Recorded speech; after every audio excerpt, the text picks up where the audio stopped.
신호등 지날 때마다 그런 생각 해본 적 없으세요? 은근 노란불에 걸리는 경우가 많잖아요. 노란불은 말 그대로 뭐예요? 신호가 곧 바뀔 거니까 운전자한테 준비하라는 뜻이죠. 미리 보고 멈추든지 하라는 건데 진짜 애매할 때는 언제인가요? 정지선 코앞에서 노란불로 바뀌고 바로 빨간불이 들어오는 경우죠. 이때는 멈추기도 애매하고 지나가자니 신호 위반으로 걸릴 것 같고 심지어 단속 카메라까지 있다. 이 순간 진짜 오만 가지 생각이 듭니다. 그래서 오늘은 신호등이 노란불일 때 지나가도 되는지 살펴보겠습니다.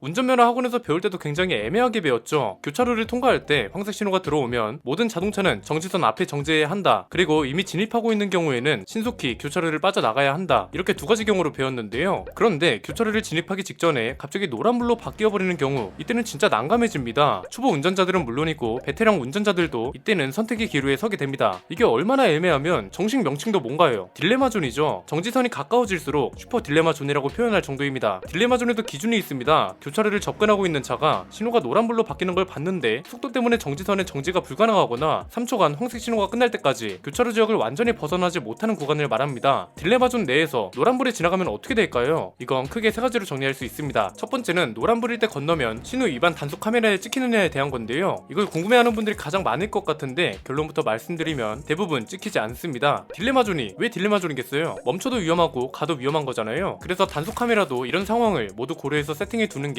일반적입니다. 예를 들어서 내 차 뒤에 바짝 붙어오는 차가 있고 심지어 그게 짐을 가득 실은 대형 트럭이에요. 이 상황에 노란불로 바뀌었다고 해서 급정거를 해버리면 신호 지키려다 대형 사고로 이어지는 거죠. 그래서 노란불이 켜졌을 때는 지나가고 대부분인 경우 카메라에 찍히지 않는다는 거고요. 두 번째는 그럼 빨간불로 바뀌었을 때는 어떻게 해야 되냐 이거죠. 누가 봐도 빨간불일 때 지나가면 그건 신호 위반입니다. 그런데 정지선 앞에서 노란불이 켜지더니 빨간불로 바뀌는 경우도 있잖아요. 이럴 때는 속도 때문에 지나갈 수밖에 없는데 이때도 대부분 단속 카메라에 걸리지 않는다고 합니다. 또 다른 경우가 있죠. 노란불에서 빨간불로 바뀌자마자 통과하는 경우요. 이때도 단속 카메라에 대부분 안 걸린다고 합니다. 제가 계속 대부분이라고 표현하는 이유가 있습니다. 신호등하고 단속 카메라는 오차값이 적용되거든요. 이것도 규정이 있는데 빨간불로 바뀌고 나서 0.1초에서 2초까지 오차값을 적용한다고 합니다. 쉽게 얘기하면 카메라 단속 세팅값에 따라서 빨간불로 바뀐 뒤 0.1초에서 2초 동안은 단속이 안 된다는 거죠. 일반적으로 2초를 적용하는데 아주 드물게 0.1초를 적용하는 경우도 있다고 합니다. 그래서 대부분 걸리지 않지만 간혹 걸리는 경우도 있다. 이렇게 표현하는 게 정확하다는 거고요. 그냥 일반적인 경우 있죠. 말 그대로 딜레마존을 지날 때 빨간불로 바뀌는 순간 통과하는 경우요. 이때는 단속 카메라에 거의 찍히지 않는다고 보면 됩니다. 그런데 차 많이 막힐 때 꼬리 물게 하는 차들은 무조건 걸린다고 봐야 합니다. 오차값이 적용되는 건 과속 단속 카메라도 마찬가지입니다. 예를 들어서 시속 100km 단속 카메라가 있어요. 이 카메라 앞을 103, 105 이런 속도를 지나가도 웬만해선 찍히지 않습니다. 이게 왜 그러냐면 자동차 계기판 속도랑 위성신호가 잡는 차량의 속도 사이에 차이가 있기 때문에 이걸 고려해서 카메라를 세팅해 두거든요. 물론 세팅값에 따라 다르기도 하고 속도가 넘는다는 건 법규 위반이니까 당연히 지켜야겠죠. 또 다른 경우도 있습니다. 노란불을 보고 멈추긴 했는데 정지선을 넘어가 버렸어요. 빨간불은 켜졌고요. 이럴 때는 어떻게 될까요? 단속 카메라에 찍힐 수도 있습니다. 바닥에 있는 센서가 차에 닿아버리면 찍히거든요. 그런데 무조건 단속이 되는 건 아니라고 합니다. 왜냐면 신호 단속 카메라가 있는 곳에는 보조 카메라가 항상 설치되어 있거든요. 그래서 단속 카메라에 찍히더라도 보조 카메라로 다시 확인하기 때문에 이런 경우는 단속이 안 된다고 합니다. 세 번째는 불이익이 없냐는 건데 불이익은 당연히 있습니다. 방금 전까지 말씀드린 건 기계적인 세팅값에 근거해서 설명해 드린 거고요. 경찰한테 걸렸을 때는 전혀 다른 결과가 나올 수 있습니다. 왜냐면 사람이 단속하는 거니까 그 사람이 어떻게 생각하느냐에 따라 다르겠죠. 이건 사고가 났을 때도 마찬가지입니다. 불이익으로 처리될 가능성이 높죠. 어쨌든 신호 위반은 맞으니까요. 그런데 교통사고 처리도 담당 판사나 경찰이 얼마나 유연한지에 따라 다르죠. 요즘은 대부분 블랙박스가 달려 있잖아요. 그래서 영상을 보고 이건 누가 봐도 못 멈추지, 신호 위반이라고 하긴 좀 그래, 이러는 사람이 있는가 하면, 자 선생님이 건너기 전에 빨간불로 바뀌었죠. 그럼 이건 뭐예요? 신호 위반이죠? 안 됩니다. 안 바꿔줘요. 돌아가세요. 이러는 사람도 있을 겁니다. 딜레마존도 나름대로 지나가는 요령이 있고요. 조심해야 할 것도 있습니다. 제가 운전을 하며 느꼈던 것들을 정리해드리겠습니다. 이것도 크게 세 가지인데요. 첫 번째는 웬만하면 멈추는 게 좋다는 겁니다. 노란불이 진짜 위험할 때는 언제인가요? 예측 출발 차량 만날 때죠. 노란불이라 빠르게 지나가려고 하는 차는 그 순간 가속을 하거나 속도가 올라갑니다. 이런 차가 예측 출발하는 사람하고 만나버리면 진짜 큰 사고로 이어지는 거죠. 요즘은 특히 배달 오토바이들이 많아서 예측 출발 사례가 엄청 많아졌습니다. 만약에 진짜 운 나쁘게 노란불에 빨리 지나가려다가 사고가 났어요. 그러면 신호 위반에 과속까지 했다는 판결이 충분히 나올 수 있고요. 빠른 속도로 사고가 나다 보니까 상대 운전자가 크게 다치거나 심하면 목숨을 잃을 수도 있는 겁니다. 두 번째는 그래서 평소에 룸미러를 보는 습관하고 신호체계를 이해하는 습관을 들여놓는 게 엄청 중요하다는 겁니다. 요즘 워낙 물면허라 이런 걸 잘 모르는 운전자들이 많은데요. 운전을 할 때는 말 그대로 내 차 주변의 상황을 계속해서 인지해야 하거든요. 앞만 본다고 운전을 하는 게 아니라는 말이죠. 룸미러를 틈틈이 보면서 후방 상황도 확인하는 게 좋습니다. 됩니다. 이렇게 되면 딜레마존에서도 판단 기준이 하나 더 생기는 거잖아요. 뒤에 차가 없으면 급정거라도 하는 게 좋고요. 뒤에 차가 바짝 붙어 있으면 옆으로 비키거나 빨리 지나가야겠다는 판단이 선다는 거죠. 그리고 신호체계를 이해하는 습관도 들여놓을 필요가 있습니다. 보통 직접 신호가 먼저 켜지죠. 좌회전하고 직진 신호가 동시에 켜져 있는 경우는 신호가 바뀐 지 얼마 안 됐을 때가 많습니다. 이럴 때는 여유롭게 지나가면 되겠죠. 직진 신호만 켜져 있는 경우도 있습니다. 이럴 때는 횡단보도 신호의 타이머를 보는 것도 도움이 됩니다. 보통 횡단보도 신호가 빨간불로 바뀔 때 자동차 신호도 바뀌는 경우가 많고요. 큰 교차로인 경우는 보행자 신호가 빨간불로 바뀌고 얼마 안 있다가 바뀌는 경우가 대부분입니다. 이런 걸 알면 미리 판단을 할 수 있죠. 곧 신호가 바뀌겠는데 근데 이 정도 거리면 충분히 지나갈 수 있겠다. 이 판단이면 빨리 지나가 버리면 되고요. 그렇지 않으면 미리 멈추면 됩니다. 그리고 교통량이 많은 곳에서도 미리 판단할 수 있는 게 있습니다. 신호는 녹색불인데 지나가는 차들이 많지 않다. 이럴 때는 신호가 바뀐 지 꽤 오래된 경우가 많습니다. 이 말은 곧 빨간불로 바뀔 확률도 높다는 소리죠. 그런데 신호는 녹색불에 지나가는 차들이 겁나 많다. 이건 신호가 바뀐 지 얼마 안 됐기 때문에 여유롭게 지나가도 되는 경우가 많습니다. 세 번째는 블랙박스가 잘 작동하는지 확인하는 겁니다. 블랙박스도 세팅을 할 수 있거든요. 화질이라든지 어두울 때 얼마나 밝게 촬영할지 이런 세팅이 잘 되어 있는지 확인하고요. 은근 블랙박스가 작동 안 될 때도 많습니다. 후방 블랙박스는 특히 연결이 자주 끊기기도 합니다. 예를 들어서 딜레마존을 지나다가 사고가 났어요. 그래서 영상을 확인하려고 보니까 블랙박스가 고장이에요. 그러면 해명할 수 있는 근거가 사라지니까 신호 위반으로 처리될 확률도 높아지는 거잖아요. 이런 상황을 대비해서 미리 점검하고 다니는 게 좋죠. 그렇다면 이 딜레마존을 없앨 수 있는 방법은 없을까요? 저는 있다고 봅니다. 해외여행 가보면 자동차 신호등에도 타이머가 달려있는 경우가 많거든요. 저는 이게 가능하다면 우리나라에도 도입을 해보는 게 어떨까 싶습니다. 그런 말도 있습니다. 야, 우리나라 성격이 어떤데 타이머 얼마 안 남았을 때 오히려 빨리 지나가려고 안 달릴걸? 그러다가 사고 더 나고. 그런데 저는 반대입니다. 오히려 타이머가 있으면 처벌할 수 있는 명분이 더 뚜렷해지잖아요. 예를 들어서 충분히 멈출 수 있는 거리인데 타이머는 2초밖에 안 남았어요. 그런데 이걸 무리하게 지나가려다가 사고가 났어요. 그러면 이건 딜레마존이고 뭐고 미리 멈추지 않은 사람 잘못이 되는 거죠. 언제 멈춘다는 걸 뻔히 알려주는데 이건 건너는 사람이 잘못이 명확하잖아요. 보행자 신호도 똑같은 거 아닌가요? 유치원 다닐 때 다 배웠잖아요. 신호 시간이 얼마 안 남았을 때는 다음 신호를 기다리라고요. 자동차도